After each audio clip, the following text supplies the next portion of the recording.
Hey everyone, I'm Luisa. I'm the Program Director for Living Tongues Institute for Endangered Languages. We're a nonprofit based in the US, and we document endangered and threatened and under-resourced languages around the world.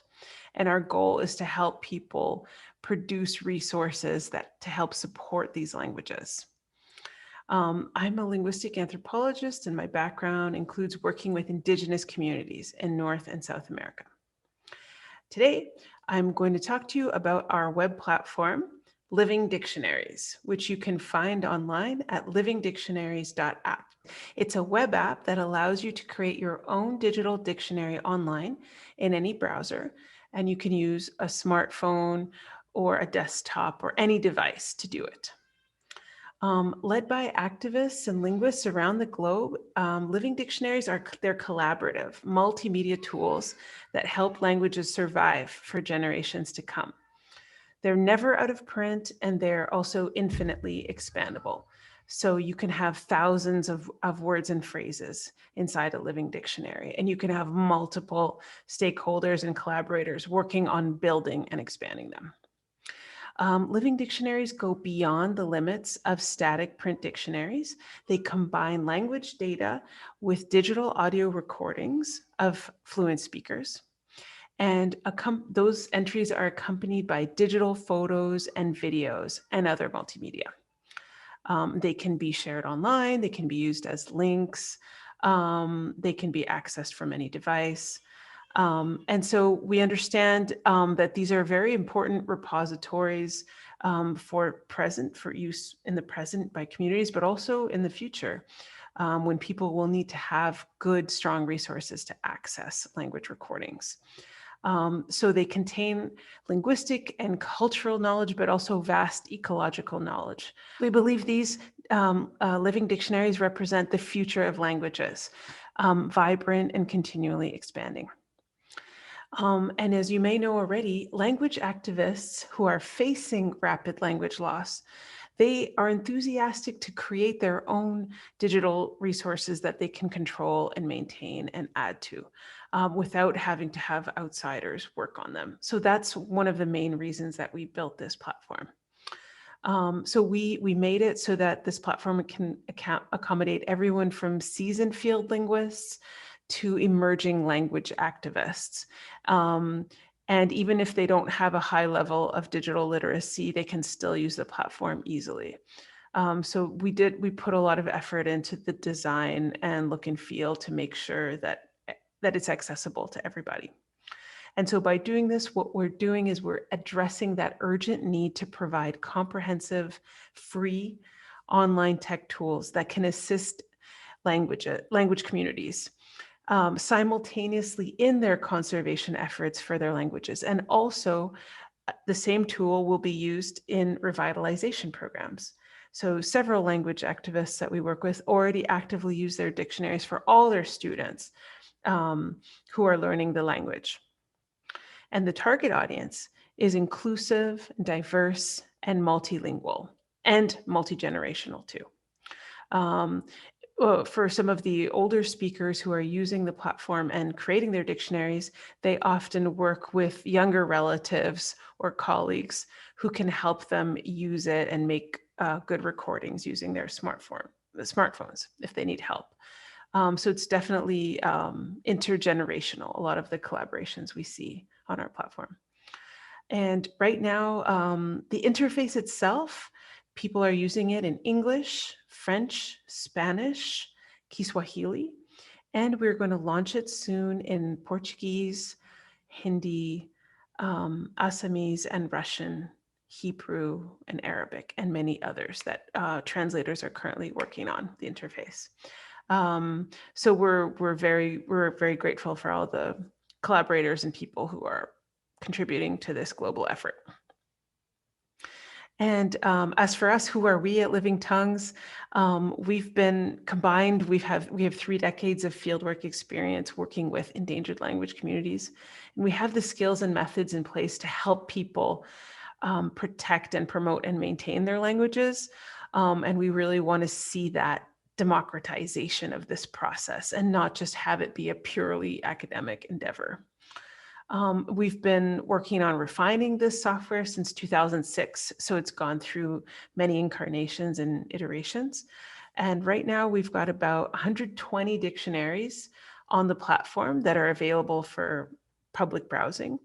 And there's about 80 more that are set to private because they're in production or just for private community use. So we certainly respect that too. And now I will show you a few examples from the Living Dictionaries platform. So you can see some of them and here's some entries from some of them. So let me just share my screen. All right, so you're looking at livingdictionaries.app. And on the left, we have all the list of dictionaries that are public and available to explore and to listen to words and entries. And here we have a global map where the public dictionaries are available. And I'll show you a few examples. So I'm based in North Carolina in the US, and I work with a local Indigenous community who are reviving the Tutelosiponi language, which is closely related to Monacan. So we are slowly but surely adding words and phrases, and this tool is actively being used by Saponi Native Americans to learn and access the language. It's a language where the last fluent speaker passed away decades ago. And the activists working on this project, led by Dr. Marvin Richardson, are painstakingly reconstructing some of the words and finding others in recordings and in archives. So it truly becomes a living collaborative effort to have this dictionary available to people in their pockets and be able to consult it and find out what it sounds like, so the new generation of speakers can learn it. So that is the word for father. This is the word for hand. So as you can see, there's many recordings, there's many entries, and they're stored here. You can search. We have a robust search engine. We've partnered with Algolia to do the search. And you can see the entries that are accompanied by audio do have this audio icon here, and others don't have audio yet, but they will be recorded soon. And you can search by, looking for a word in English, or you can also use our filters. So you can just look at all the verbs at once, all the entries that have been identified as verbs. You can also search by noun, or in this language, active verbs, numerals, adverbs. We have many different ways of searching. And the entries are also tagged by semantic domains. So for example, if you're learning about body parts, you can just activate the search filter to just show you body parts, features from the earth and geological landscape. And also you can visualize this in different ways. You can see it as a list view, and you can also see it as a table view. So that allows people to view it and also work on the material differently. Now I'll show you an example from a larger dictionary, Gata. Gata is a Munda language spoken in India in tribal communities. And this is a language that we've been working on at Living Tongues for many years. The Living Dictionary currently has over 6,000 entries. And a lot of the entries are related to species. So for example, if you just want to learn about plants, you could refine by plants, trees, and other vegetation and get a very long list of all the different plant species that are located in Gata surroundings. You can also view those as a gallery. So when the entries are accompanied by images, you can look at them as a gallery. So it becomes a really a beautiful and vivid way to see the contents of the dictionary. So you can go back to list view here. You can deactivate plants, and you can search by animals as well. So here you see a list view of animals. You can change that to table view to see them in a spreadsheet, and then you can also see them in the gallery. So it just shows the ones with images. And to show you how our language interface works, if you click on language, you can switch to Spanish, for example. Now you see the whole surrounding interface, including all the search filters translated into Spanish. You can also see it in French, Kiswahili, or Russian, for example. Let's go to Kiswahili. So now you see the whole thing with regards to the toolbars and the top toolbar and all of the different ways of searching. The search filters are also translated. So that just shows you an overview of how this works. A lot of people come to us with many different types of questions regarding living dictionaries. For example, how would people create a dictionary with existing data? So here's one from the Nasa UA community. They're an indigenous community in Colombia in South America, and they already had a lot of data that they wanted to import. So we have a spreadsheet template that we can share with communities.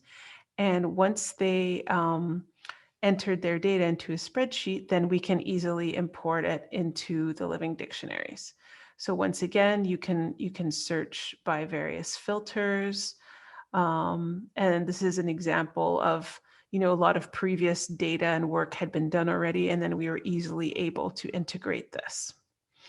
Some of the other common questions that we get from communities include, how do we accommodate dialects?